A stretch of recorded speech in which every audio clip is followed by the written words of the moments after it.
नमस्कार, प्रभा साक्षी कर्तव्य पथ में आप सभी का स्वागत है। आज बात करेंगे जल चुनौतियों के समाधान की ओर बढ़ रहा भारत, जन जन की भागीदारी से मिलेगा हल। वर्षों से कहा जाता रहा है कि जल है तो कल है। केंद्र सरकार की नीति का उद्देश्य भी यही है। भारत अमृत यात्रा की दिशा में आगे बढ़ते हुए विकसित राष्ट्र के संकल्प को पूरा करने में जुटा हुआ है। वहीं जीवन की मूलभूत आवश्यकता में जल की अहमियत अधिक बढ़ जाती है। भारत सरकार ने इस दिशा में कदम बढ़ाते हुए अमृतकाल की 2047 तक की यात्रा में वाटर विजन 2047 का ऐलान किया है। इसके जरिए जन जन की भागीदारी से जल की मांग, पूर्ति, कुशल उपयोग और जल के संरक्षण पर जोर दिया जा रहा है। इस बात में कोई दो राय नहीं है कि जल सिर्फ जीवन ही नहीं, विकास की धारा भी है। केंद्र सरकार ने भी इसी मंत्र को समझा है और वाटर गवर्नेंस की अपनी नीतियों और निर्णयों में प्राथमिकता दी है। जल संसाधनों के विकास के लिए जल शक्ति मंत्रालय का गठन किया। प्रधानमंत्री कृषि सिंचाई योजना, हर खेत को पानी, पर ड्रॉप मोर क्रॉप अभियान, नमामि गंगे मिशन, जल जीवन मिशन और अटल भू योजना, कैच द रेन, जहां भी जब भी संभव हो वर्षा का जल संग्रह करें जैसे कई अभियानों की शुरुआत की है, जिससे जल की अहमियत को जनता तक पहुंचाया जा सके।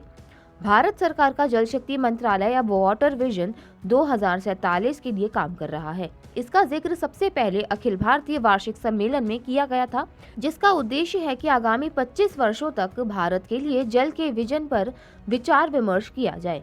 आंकड़ों के अनुसार औसत वार्षिक प्रति व्यक्ति जल उपलब्धता वर्ष 2001 में 1816 घन मीटर और 2011 में 1545 घन मीटर थी।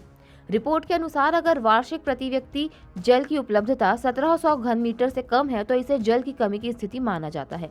अगर ये स्थिति 1000 घन मीटर से कम है तो इसे जल की अत्यधिक कमी की स्थिति में शामिल किया जाता है। वहीं नीति आयोग की जल उपलब्धता पर आई एक रिपोर्ट के आंकड़े काफी परेशान करने वाले हैं। आंकड़ों के मुताबिक 2050 में भारत में प्रति व्यक्ति जल उपलब्धता 1140 घन मीटर तक पहुंचने का अनुमान रह सकता है।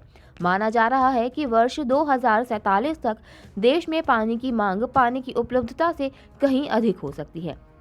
पानी की इस भीषण कमी को होने से रोकने के लिए ही प्रधानमंत्री नरेंद्र मोदी ने इस दिशा में कदम बढ़ाते हुए सभी राज्यों के साथ अखिल भारतीय वार्षिक सम्मेलन में चर्चा पर बल दिया था। प्रधानमंत्री नरेंद्र मोदी का कहना है कि जल संरक्षण के लिए केंद्र ने अटल भूजल संरक्षण योजना की शुरुआत की है। यह एक संवेदनशील अभियान है और इसे उतनी ही संवेदनशीलता से आगे बढ़ाने की जरूरत है।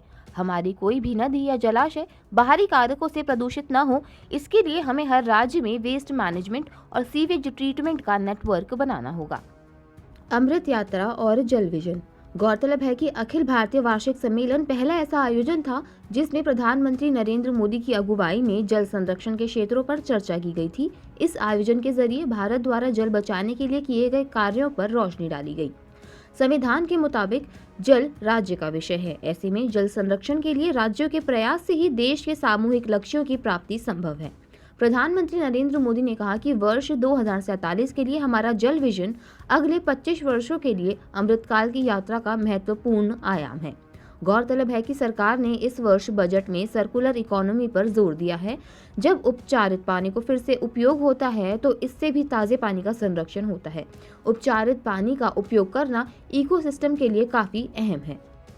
प्रधानमंत्री नरेंद्र मोदी ने कहा कि ये राज्यों की जिम्मेदारी है कि वो उपचारित जल को अधिक से अधिक उपयोग करने के नए तरीकों पर गौर करें और उन्हें प्रचलन में लाएं। प्रधानमंत्री नरेंद्र मोदी का कहना है कि हमारी नदियां, जल निकाय पूरे जल इकोसिस्टम के अहम हिस्से हैं। हर राज्य में अपशिष्ट प्रबंधन और सीवेज उपचार का एक नेटवर्क बनाया जाना चाहिए। नमामि गंगे मिशन का एक खाका बनाकर अन्य राज्य भी नदियों के संरक्षण के लिए इसी तरह के अभियान शुरू कर सकते हैं। अमृत सरोवर के लिए 93,000 से ज्यादा जगहों को मिली पहचान। देश भर में 5 जनवरी तक अमृत सरोवर के लिए 93,112 जगहों की पहचान की गई है, जिसमें से 54,000 से ज्यादा सरोवर का निर्माण कार्य भी शुरू कर दिया गया है। आंकड़ों के मुताबिक इनमें से 26,929 अमृत सरोवर का निर्माण कार्य पूरा हो चुका है। देश के हर जिले में 75 अमृत सरोवर का निर्माण या पुनरुद्धार होना है। बता दें कि हर जिले में बनने वाले इन अमृत सरोवरों का तालाब क्षेत्र 1 एकड़ है और इसकी जल क्षमता 10,000 क्यूबिक मीटर है। आज के लिए इतना ही। अगले कर्तव्य पथ में किसी और मुद्दे पर देंगे विस्तृत जानकारी। तब तक के लिए जुड़े रहें प्रभा साक्षी के साथ। अगर आप भी लेना चाहते हैं देश दुनिया की तमाम जानकारी तो आज ही सब्सक्राइब करें हमारे चैनल को। साथ ही नीचे दिए बेल आइकन को जरूर दबाएं ताकि हर अपडेट आप तक पहुंच सके।